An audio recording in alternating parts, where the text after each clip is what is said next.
감사합니다. 거룩한 주의 날 주님 전에 나와서 존귀와 영광과 찬송 받으시기에 합당하신 주님을 예배합니다.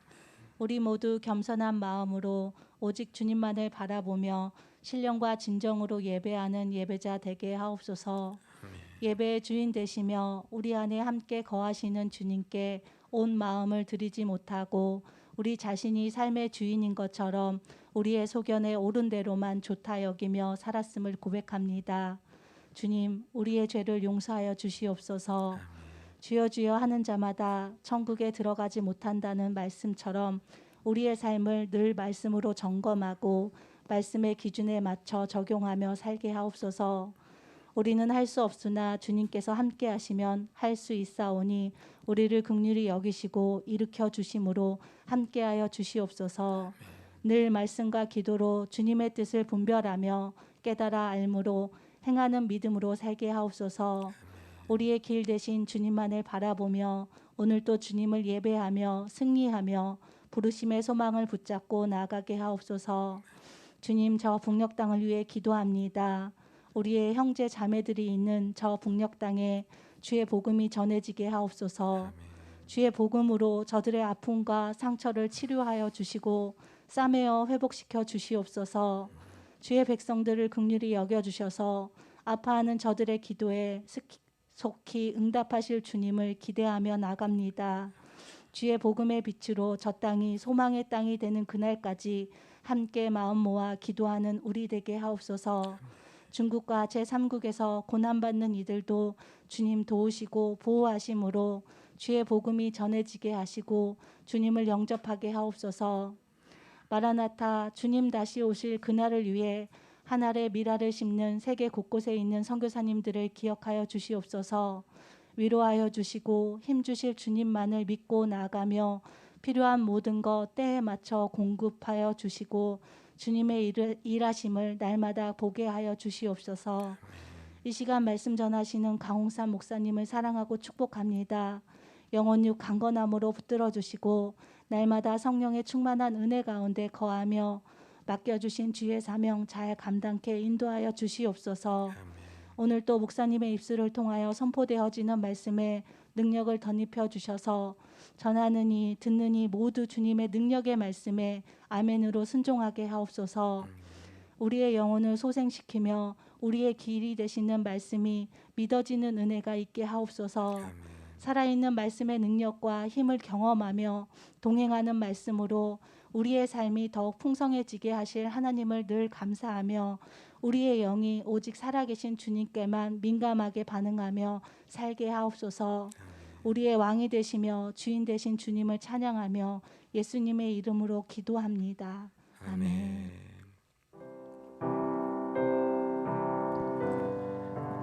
서로 축복하면서 부르겠습니다. 우리에게 향하신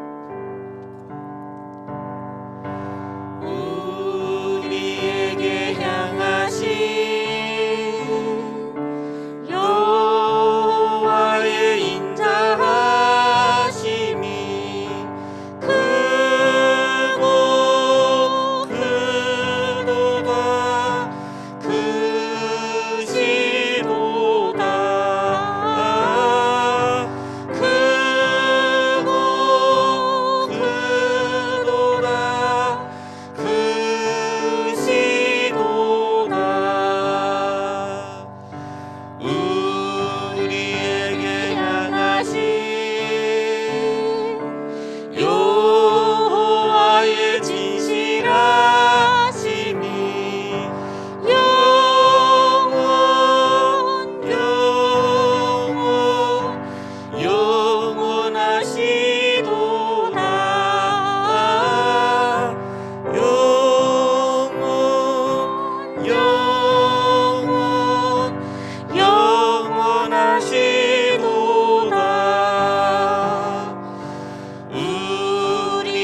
아멘. 예, 우리에게 향하신 하나님의 그 인자하심과 진실하심과 계획하심이 우리 모두와 늘 함께 하시기를 주님의 이름으로 축복합니다. 자, 오늘 말씀입니다.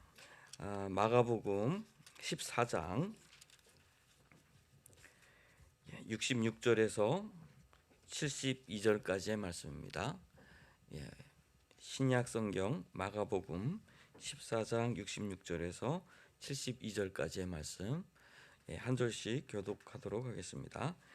베드로는 아랫뜰에 있더니 대제사장의 여종 하나가 와서 불쬐고 있는 것을 보고 주목하여 이르되 너도 나사렛 여시와 함께 있었도다 하거늘 베드로가 부인하여 이르되 나는 네가 말하는 것이 무엇인지 알지도 못하고 깨닫지도 못하겠노라 하며 앞둘로 나갈새 여종이 그를 보고 곁에 서 있는 자들에게 다시 이르되 이 사람은 그 도당이라 하되 또 부인하더라. 조금 후에 곁에 서 있는 사람들이 다시 베드로에게 말하되 너도 갈릴리 사람이니 참으로 그 도당이니라. 그러나 베드로가 저주하며 맹세하되 나는 너희가 말하는 이 사람을 알지 못하노라 하니 다 같이 닭이 곧 두 번째 울더라. 이에 베드로가 예수께서 자기에게 하신 말씀 곧 닭이 두 번 울기 전에 내가 세 번 나를 부인하리라 하심이 기억되어 그 일을 생각하고 울었더라.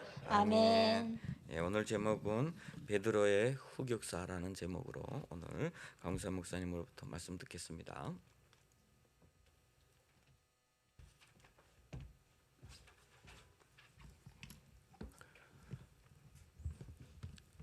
할렐루야. 우리 성도님들 다시 뵙게 돼서 반갑습니다. 우리가 상당히 오랫동안 베드로 전후서를 공부했죠. 세어보니까 28번이나 했어요. 아마 이렇게 꼼꼼하게 우리가 성경을 이렇게 공부하는 그런 일이 흔치 않거든요. 그래서 굉장히 의미 있는 복된 시간이었다라고 생각을 하고요. 오늘과 다음 주까지는 우리가 이제까지 그 사도 베드로가 하신 그 말씀을 생각을 하면서 이분이 그러한 사도가 되기까지 이분은 어떤 인생 여정을 사셨나 하는 그러한 생각을 좀 하면 좋겠다 싶은 생각이 들었어요. 베드로에 대해서는 정말 그 다이나믹하고 그런 내용들이 참 많아요. 그래서 더 많이 할 수 있는데 두 번에 걸쳐서 베드로의 생애에 있어서 어쩌면 굉장히 중요한 순간이다라고 생각되어지는 두 사건을 제가 골라서 오늘과 또 다음 주에 그렇게 설교를 하도록 하겠습니다. 오늘 설교 제목이 베드로의 흑역사. 저도 처음 쓰는 말입니다. 요즘 젊은 세대들이 쓰는 말이 아닌가 싶어요. 그래서 이게 흑역사라는 말이 원래 쓰던 말이 아닌데 이게 어디서 왔나 하고 제가 한번 검색을 해봤더니 이게 일본 애니메이션에서 온 말이래요. 그래서 자세한 건 저도 모릅니다. 어쨌든 그런데 그 쓰이는 그 용례라고 할지 흔히 사람들이 이 과거에 이 감추고 싶은 역사, 부끄러운 역사 그런 거를 말할 때 흑역사라고 한다 그러더라고요. 그래서 저도 젊은 세대들을 주로 대하다 보니까 저도 모르게 좀 물들은 것 같아요. 그래서 이런 단어를 쓰게 됐습니다.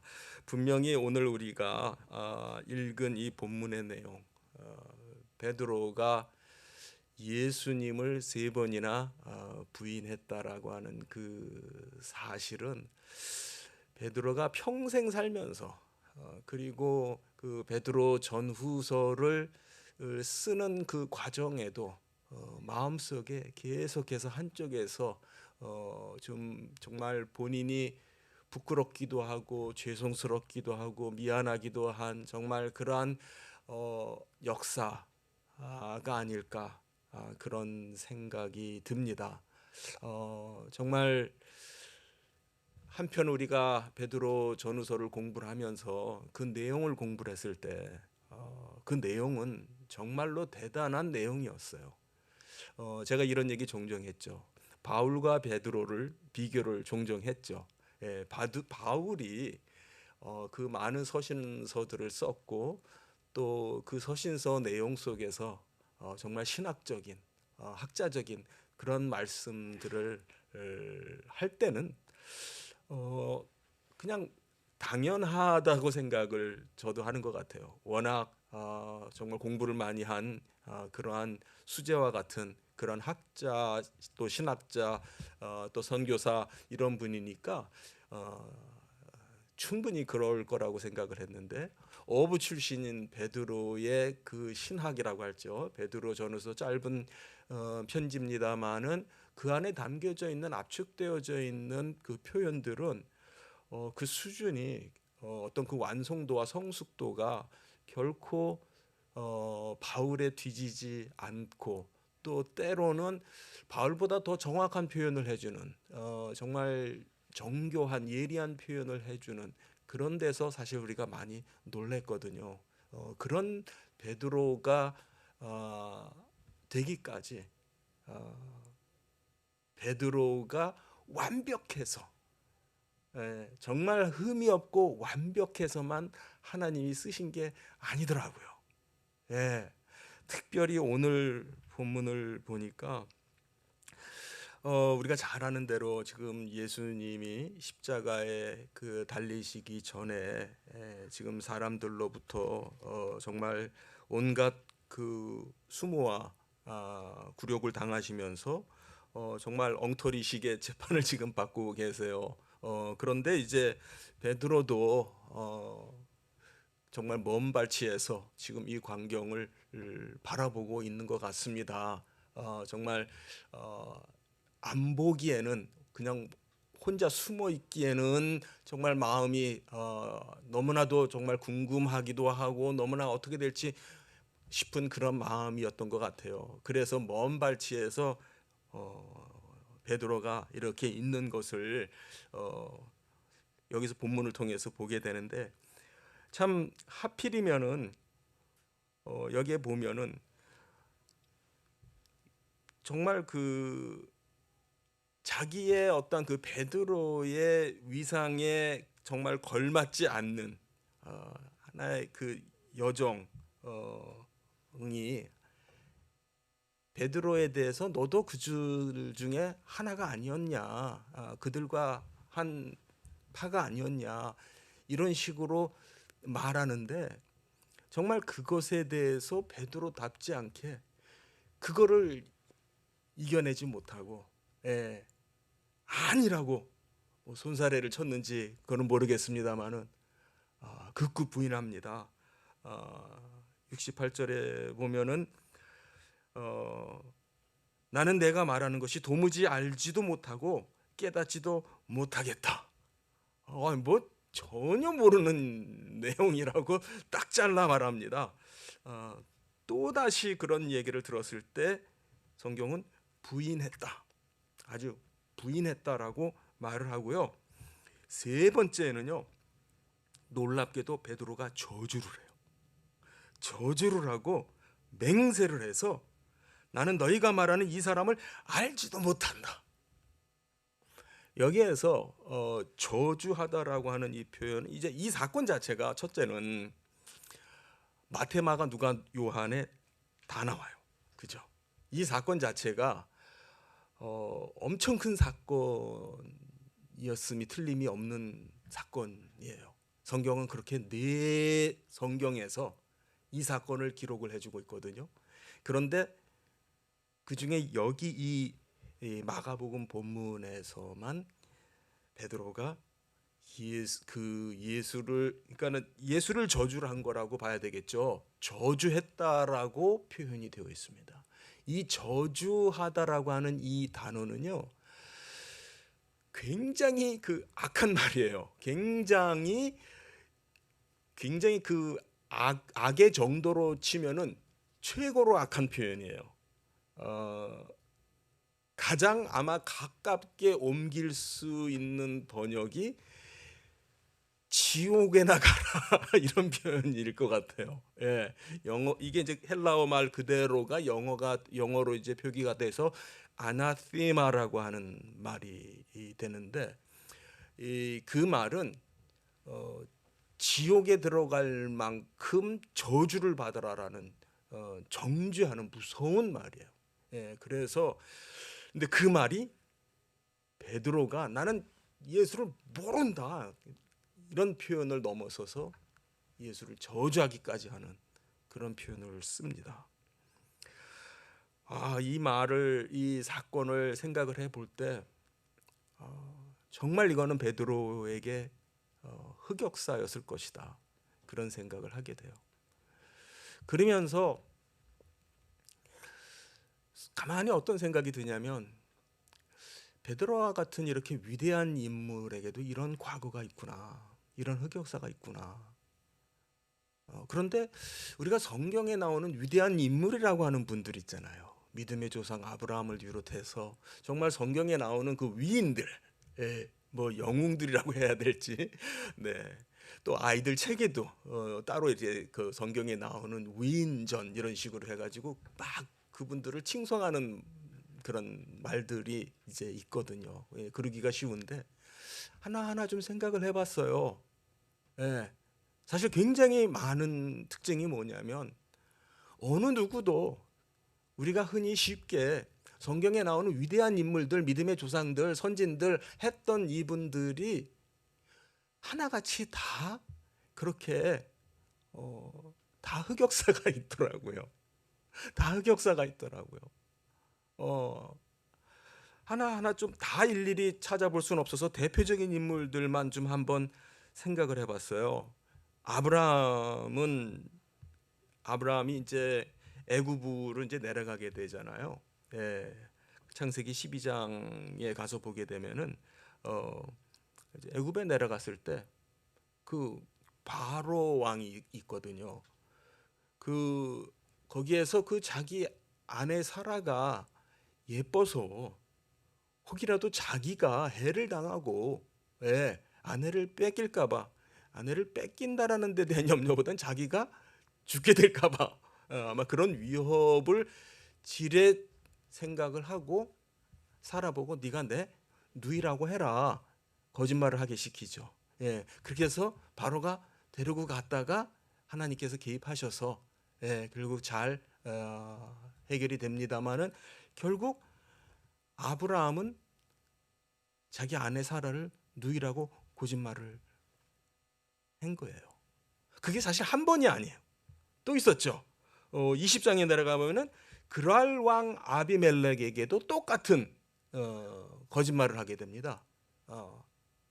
어떻게 한 번도 아니고 두 번 그럴 수 있을까? 물론 이제 성경은 사라가 아브라함의 우리 한글 성경에는 이복누이라고 번역이 되어 있는데 아버지는 이제 성경 그대로 번역을 하면은 아버지는 같은 아버지인데 어머니는 같은 어머니가 아니다 이렇게 되어 있어요. 그러니까 이제 우리식으로 하면 이제 이복누이가 되는 거겠죠. 촌수를 그런 식으로 우리는 그렇게 따지니까 우리가 믿음의 조상이라고 하는 그 아브라함도 정말 창피스러운 숨기고 싶은 그런 과거가 있었더라고요. 그런데 그런 일이 참 어떻게 아들에게서도 또 나타났어요. 이삭도 그랄에서 이제 창세기 26장에 가게 되면은 그랄에서 블레셋 왕 아비멜렉에게 리브가를 누이라고 속이게 됩니다. 여기에도 아비멜렉이 나오고 또 그 아브라함의 경우 창세기 20장에도 그랄 왕 아비멜렉이 나오는데 같은 인물이냐라고 하는 거에 대해서 조금 이제 의견은 분분해요. 뭐 그걸 지금 얘기할 건 아니고요.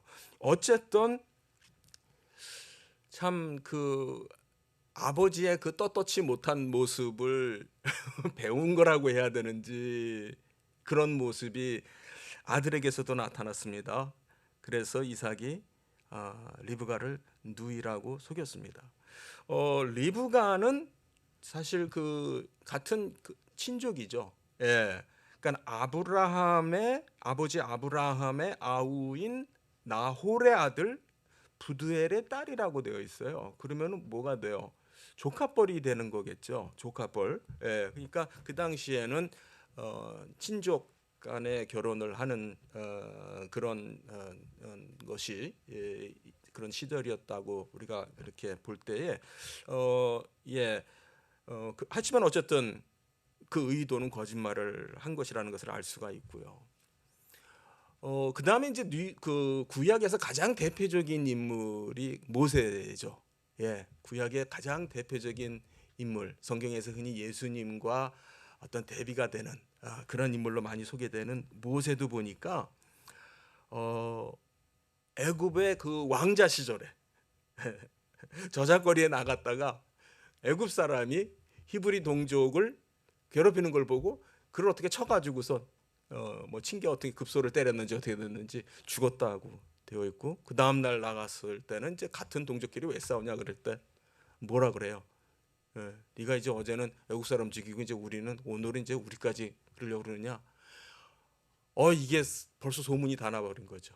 이 사건이 얼마나 그 큰 사건이었냐면 나중에 그 스데반이 사도행전에 보면은 스데반이 죽기 직전에 돌로 맞아 죽기 직전에 정말 그 사도행전 7장에 긴 설교를 하거든요. 그 설교 중에도 나와요, 이 내용이. 그러니까 모세는요 우쭐한 마음에 사람을 쳐서 죽인 살인자예요. 사람을 때려 죽인 살인자예요. 그래가지고 그냥 식겁을 하고선 그 길로 미디안으로 도주를 하죠. 도망가서 그때부터 이제 양을 치는 그런 목자로서 40년을 살게 돼요. 정말 하나님께서 이 모세의 때를 빼는 기간이라고 할 수 있겠죠. 정말 하나님께서 다시 모세를 들어 쓰시기까지 모세의 그 어떠한 그 정화 과정은 길고도 긴 시간을 갖습니다. 그런데 사실은 모세가 또 큰 잘못을 하나 또 한 게 있어요. 모세 성격이 사실 좀 그런 면이 있나 봐요. 그런데 하나님께서 이스라엘 백성들이 물이 없다고 아우성 치고 막 그럴 때 물 달라 그러니까 무리바에서 돌에게 명해서 물을 내라고 하게 했는데 어떻게 했어요? 지팡이를 가지고 그걸 돌을 2번을 때렸어요. 그 얘기가 하나님이 여러 번 하시죠. 몇 번 하시죠. 너 이 일 때문에 네가 내 영광을 가려서 너는 저 약속의 땅에 못 들어간다. 그러니까 그 위대한 모세도 결국은 가나안 땅에 못 들어갔어요. 그 못 들어간 이유가 그렇게 위대하게 쓰임을 받았는데도 그 혈기, 그 흑역사 정말 아쉽지 않을까요? 정말 드디어 내가 쓰임을 받았는데 하나님의 영광을 가려가지고 실격이 돼서 기어이 내가 이 이스라엘 백성을 내가 애굽에서 인도해 내서 저 홍해를 건너고 광야 생활 40년을 다 하고 나서 저 눈앞에 약속의 땅이 보이는데 진짜 이쪽 그 요단강 동편 쪽에서 이렇게 내려다 보면은 그 이스라엘 땅이 쫙 펼쳐 있는 게 보이거든요.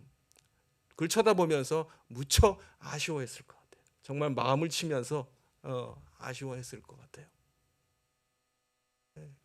모세도 그랬더라고요. 아마 가장 제가 생각할 때는 가장 그 성경에 나오는 그 요즘 젊은 세대 말로 압권, 정말 가장 그 부분에 있어서 대반전이 일어나는 인물이 다윗 왕 아닌가 싶어요. 그렇죠. 다윗 왕이 그 사무엘하 11장에 보게 되면은 어느 하루는 저녁 때 이제 시원하게 좀 이렇게 해 떨어지고 시원해진 무렵에 그 옥상에 올라가서 좀 바람을 좀 쐬고 그러다가 저 너머에 그 우리아의 아내죠 밧세바가 아마 목욕을 하는 그런 모습을 보면서 그 사람을 불러오라고 그래가지고 결국 남의 아내인 걸 알면서 범하게 됩니다. 간음죄죠. 그렇죠.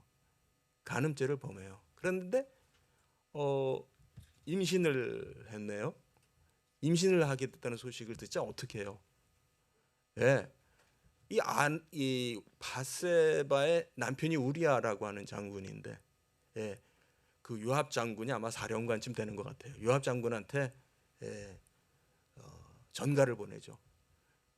상당히 구체적인 지시를 하는 것 같아요. 예, 해서 전쟁을 하다가 쓱 뒤로 빠져가지고 우리아가 전쟁 중에 전사한 걸로 하게 만들어요. 예, 결국 그래서 우리아가 전사를 하게 됩니다. 예. 정말 우리아는 대단한 사람이었어요. 그걸 무마하기 위해서 다윗이 불렀잖아요. 먼저 불렀죠. 불러서 얼마나 수고를 많이 하냐 하면서 너 저 아내한테 가서 좀 쉬다 가라. 그때 우리아가 그러진 않았어요. 그냥 같이 병사들하고 같이 그 성문 그 왕궁의 그 문에서 한 데서 아마 잤나 봐요. 왜 그러냐고 다윗이 그러면서 잘 또 먹이고 또 취하게 하고 해서 와이프한테 가서 자라고 그렇게 시키려고 했는데 또 내 병사들이 군인들이 지금 야영을 하고 있고 저 바깥에서 한 데서 지금 자고 있는데 내가 어떻게 아내한테 가서 자겠습니까? 정말 충직한 그런 세상에 그런 신하가 어디 있어요? 그런 장수가 어디 있어요? 그런 장수를 자기가 계획한 대로 그렇게 좀 알리바이를 만들려고 했나 봐죠. 그게 안 되니까 죽여버리는 거예요. 그러니까 결국 뭐예요? 다윗은 간음죄 졌죠? 살인죄 졌죠. 세상에 간음죄 지고 살인죄까지 진 사람이 다윗이에요. 근데 다윗이 회개하죠. 다윗이 회개하고 결국은 결론은 뭐냐면 하나님께서 다윗을 성군으로 쓰시고 정말 그 다윗의 왕위가 영원하도록 그 다윗의 왕위에서 메시아가 오시는 걸로 그 메시아의 그 왕국이 다윗의 그 왕권의 그 의미를 두는 그러한 역사를 하나님이 이루세요. 우리가 당장 시편만 보더라도 시편 150편 중에 73개가 다윗의 이름으로 되어 있어요. 거의 50개, 딱 2개 더 있으면 딱 50% 될 텐데. 다윗의 시편이라고 하는 것이 73편이에요. 그 중에 우리가 잘 아는 그 시편 51편이 있습니다. 우리 성도님들 한번 좀 길지만 좀 같이 한번 읽었으면 좋겠어요.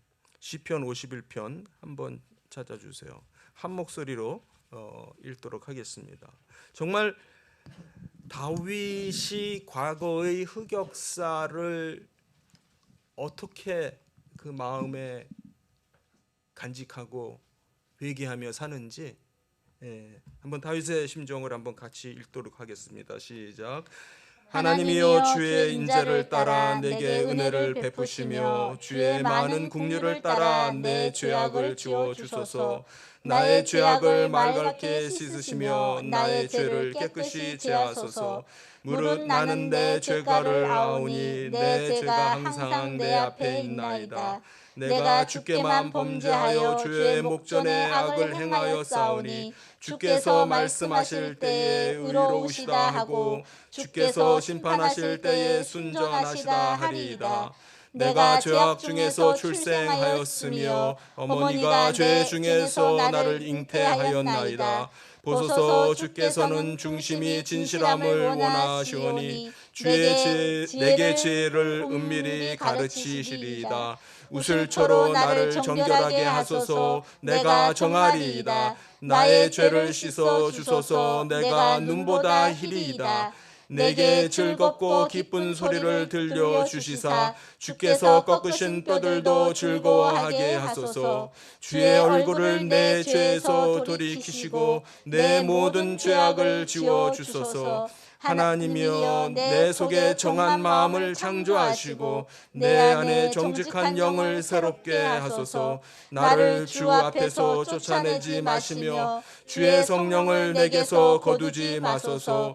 주의 구원의 즐거움을 내게 회복시키시고 자원하는 심령을 주사 나를 붙드소서. 그리하면 내가 범죄자에게 주의 도를 가르치리니 죄인들이 주께 돌아오리이다.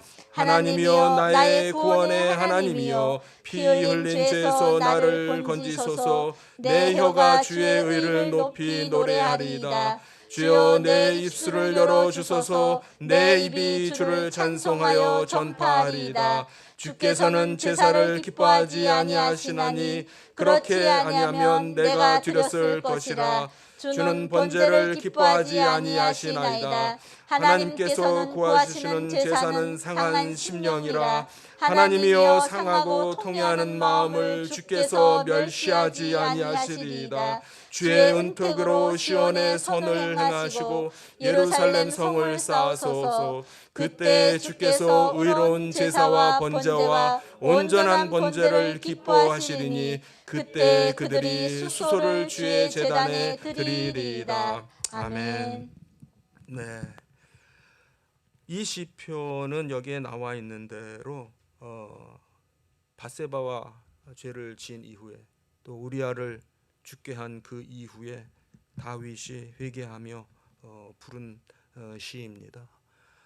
여기에 보면은 주의 성령이라고 하는 말이 나오죠. 정말 성령으로 충만하게 되기까지 그가 다시 회복이 된 거예요. 그의 회개를 통해서 내가 죄를 졌습니다. 부디 저로부터 이 죄인으로부터 하나님 얼굴을 돌리지 마옵소서. 정말 자기의 죄를 회개하면서 그러면서 다시 하나님 앞에 서기를 간절히 원하는 그래서 13절에 보면은 내가 범죄자에게 주의 도를 가르치리니 죄인들이 주께 돌아오리이다.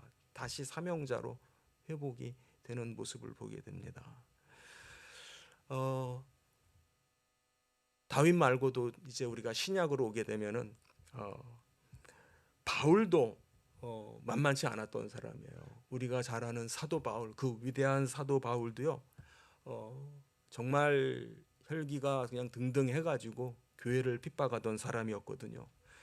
조금 전에 제가 언급했던 스데반, 돌에 맞아 순교한 스데반, 사도행전 7장에 보게 되면은 그 사건이 나오잖아요. 스데반이 정말 성령의 능력으로 성령이 충만하여서 복음을 전할 때 감히 아무도 그의 말에 어떻게 대적할 수 없는, 토를 달 수 없는 정말 그 권세와 그 능력이 권능이 정말 그 성령의 충만함으로 말미암아 정말 대단했던 것 같아요. 사람들의 눈에는 가시 같은 거죠. 정말 예수 그리스도를 못 박아 죽게 했던 그 세력, 그 사람들한테는 눈에 가시 같은 사람이었겠죠. 그래서 스데반을 잡아들이게 되고 7장에 보게 되면은 스데반의 자기의 어떤 그 항변, 자기 변론과 같은 설교를 쭉 하게 됩니다. 그 끝에 이제 스데반이 하나님의 영광을 본다라는 표현을 할 때 그들이 그냥 신성모독이라고 하는 제목. 그래서 사실 성경을 보면은요, 예수님이 죽으실 때의 그 죄목과 스데반에게 적용이 되는 그 죄목, 그리고 나중에 바울이 한 20장쯤 지나서부터 이제 다시 예루살렘에 돌아와서 붙잡혀 가지고선 그 재판을 받는 그 과정에서의 그 제목이 같아요. 연결이 되는 걸 보게 돼요. 그때 스데반을 죽이고 나서 사람들이 그 옷을 누구의 발 앞에 던졌다고 그래요? 사울이라고 하는 청년. 그렇죠? 사울이 누구예요? 바울이 되는. 그러니까 이 바울이 되기 전에 이 사울이 어떤 일을 했냐? 이 스데반의 죽음에 대해서 주도적인 역할을 한 거예요. 직접적으로 죽인 거는 아니지만 스데반을 죽이는 그 일에 있어서 앞장서서 그 일을 도모했던 사람이고 어떻게 보면 책임이 있는 그런 사람이라고 할 수 있고요. 그래서 자기가 이제 사도행전 그 8장 3절에 보면은 교회를 잔멸했다라는 말이에요. 교회를 정말 잔악하게 핍박하고 멸하던 사람이고 남녀 성도들을 잡아다가 옥에 던졌다라고 표현이 돼요. 그래서 바울은 늘 스스로 내가 하나님의 교회를 핍박했다. 나는 죄인 중에 괴수다. 이런 말을 늘 하면서 살았어요. 그래서 고린도전서 15장 10절에 보면은 내가 지금 사도로서 활동하는 이 자체가 하나님의 은혜다 이래 말합니다. 그러나 내가 나 된 것은 하나님의 은혜로 된 것이니 내게 주신 그의 은혜가 헛되지 아니하여 내가 모든 사도보다 더 많이 수고하였으나 내가 한 것이 아니요 오직 나와 함께 하신 하나님의 은혜로라. 할렐루야. 네, 이게 성경의 비밀이고 이게 하나님이 하시는 역사고 하나님께서 성경 속에서 하시는 말씀이에요. 반복적으로 저 위대한 인물들을 우리에게 소개시키면서 우리로 하여금 그들의 어떤 그 좋은 부분들, 멋있는 부분들만 보게 하는 게 아니고 그들이 사실은 자격이 없는 사람들이었는데 무자격한 사람들이었는데 보잘것없는 사람들이고 오히려 내 앞에 범죄자들인데 나는 그들을 세워 사용한 것이다. 예. 결국 그것이 하나님의 은혜였다라고 하는 거죠. 오늘 본문으로 이제 다시 돌아옵니다. 아까 말씀드린 것처럼 이 일은 베드로에게 있어서 평생 두고두고 잊고 싶은 흑역사였을 거예요. 예, 두고두고 정말 괴로운. 그래서 닭이 이제 두 번째 울자 이제 기억이 나는 거예요. 예수님이 그랬잖아요. 예? 닭이 두 번 울기 전에 네가 나를 세 번 부인할 거라고. 절대 그런 일 없었던 것처럼 그랬던 베드로가 그 기억을 하고 이제 나가서 통곡을 하고 울게 됩니다. 아마 이 울음은 정말 가슴을 치면서 통회하면서 회개하는 눈물이 아니었나 생각을 해요. 참 하나님은 참 자상하게 베드로를 대하셨어요. 우리 요한복음 21장 사도행전 바로 앞에 장입니다. 21장 15절부터 보면은요. 예수님께서 부활 후에 베드로에게 나타나셨어요. 베드로에게 나타나셔서 조반 먹은 후에 시몬 베드로에게 묻습니다. 요한의 아들 시몬아, 내가 이 사람들보다 나를 더 사랑하니? 이렇게 물어요. 그러니까 베드로가 예, 주님 그렇습니다. 내가 주님을 사랑하는 줄 주님이 잘 아십니다. 그랬더니 예수님께서 내 양을 먹이라. 사명자로 사역을 맡기시는 거잖아요. 근데 그 일이 한 번 있었던 것이 아니고 두 번째, 요한의 아들 시몬아, 내가 나를 사랑하니? 또 재차 물으시는 거예요. 그러니까 베드로가 주님 그렇습니다. 내가 주님을 사랑하는지 주님께서 잘 아십니다. 그때 예수님께서 역시 내 양을 치라 말씀하셨어요. 또 세 번째 그러세요. 요한의 아들 시몬아, 내가 나를 사랑하냐? 네가 나 정말 사랑하니? 베드로는 이제 좀 마음이 무거워지는 것 같아요. 주님이 모든 것 아시지 않습니까? 내가 주님을 사랑하는 줄 주님께서도 잘 아십니다. 했더니 예수님께서 또 역시 내 양을 먹이라.